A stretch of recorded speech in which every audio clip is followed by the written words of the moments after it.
ধরে দাঁড়ালেন, কিন্তু হাওয়ার দাপটে ছাতাসহ উড়ে গেলেন তিনি। সম্প্রতি এমন একটা ঘটনার ভিডিও ভাইরাল হয়েছে। বিষয়টি নিয়ে সাদিক বলেন, ছাতা ধরে দাঁড়িয়ে থাকার পর আমি বুঝলাম আমি উড়ছি।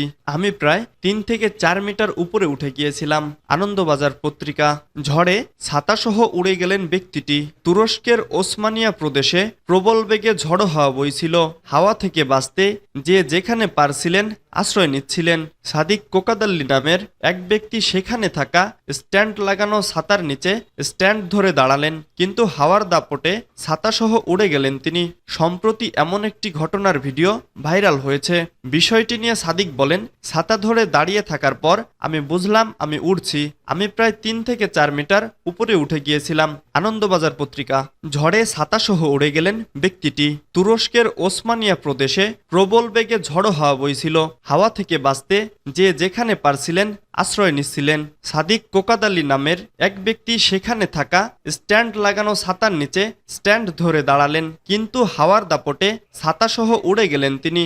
সম্প্রতি এমন একটি ঘটনার ভিডিও ভাইরাল হয়েছে। বিষয়টি নিয়ে সাদিক বলেন, ছাতা ধরে দাঁড়িয়ে থাকার পর আমি বুঝলাম আমি উড়ছি। আমি প্রায় 3 থেকে 4 মিটার উপরে উঠে গিয়েছিলাম। আনন্দবাজার পত্রিকা। ঝড়ে ছাতাসহ উড়ে গেলেন ব্যক্তিটি। তুরস্কের ওসমানিয়া প্রদেশে প্রবল বেগে ঝড়ো হাওয়া বইছিল। হাওয়া থেকে বাঁচতে যে যেখানে পারছিল আশ্রয় নিচ্ছিলেন। সাদিক কোকাদাল্লি নামের এক ব্যক্তি সেখানে থাকা স্ট্যান্ড লাগানো ছাতার নিচে স্ট্যান্ড ধরে দাঁড়ালেন, কিন্তু হাওয়ার দাপটে ছাতাসহ উড়ে গেলেন তিনি। সম্প্রতি এমন একটা ঘটনার ভিডিও ভাইরাল হয়েছে। বিষয়টি নিয়ে সাদিক বলেন, ছাতা ধরে দাঁড়িয়ে থাকার পর আমি বুঝলাম আমি উড়ছি।